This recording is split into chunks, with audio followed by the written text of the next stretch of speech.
Nous allons créer maintenant un graphique qui permet de tracer l'évolution du total des agios et du capital amorti. Je sélectionne donc les en-têtes, les données sous-jacentes et je retourne dans Insertion. Je lui demande de tracer un histogramme empilé. La somme des deux valeurs est constante, c'est tout à fait normal. Alors, le souci, c'est que lorsque je change ici le nombre de mensualités, mon graphique ne s'adapte pas correctement. Si j'en mets 50, évidemment, je reste sur 20 mensualités.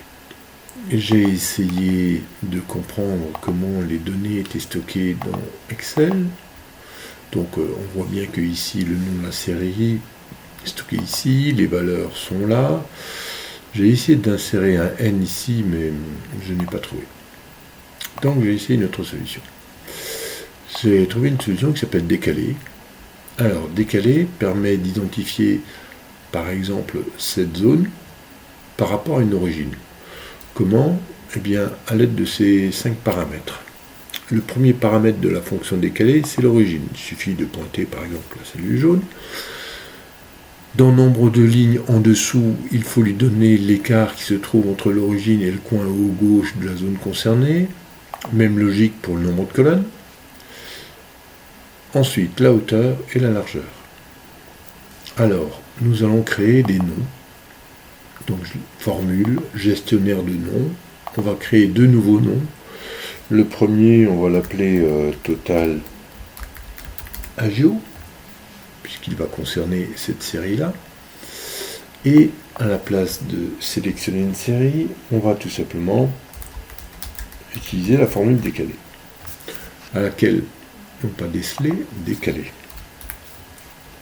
Décidément.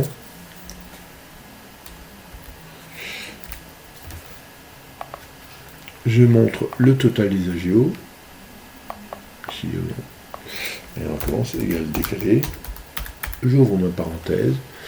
Je montre l'origine. Je saisis 1 parce que le coin au gauche de la zone qui m'intéresse se trouve une ligne en dessous de mon origine. 0 à droite, n en hauteur et 1 en largeur. Alors, il n'a pas affiché. Voilà, ok.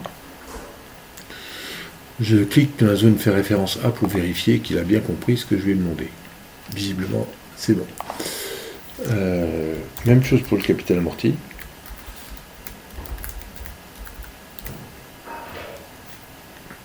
Il fait référence à égal décalé. Je montre l'origine, point virgule 1 en dessous, 0 à droite, n en hauteur, 1 en largeur.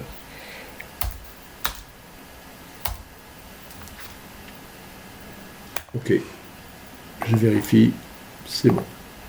Je retourne dans mon graphique, clic droit sur le graphique, sélectionner les données. Je modifie la série de Total des agios. Attention, il faut conserver feuille 1 point d'exclamation et saisir Total agio. La casse n'est pas significative et je vois que mon graphique s'est déjà adapté à Total agio. Là, pareil. Ok.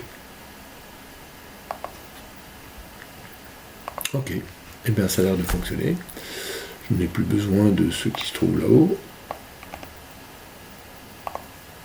Bon, c'était un peu trop violent.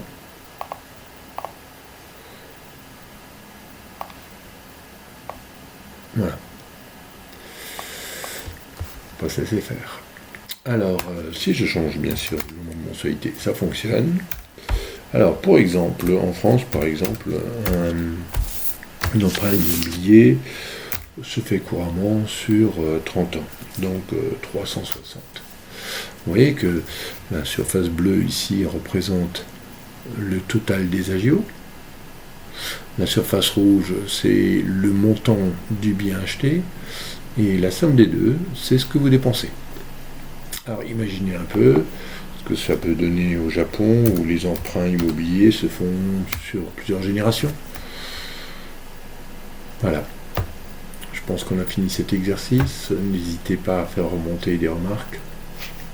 Ça permettra peut-être de l'améliorer.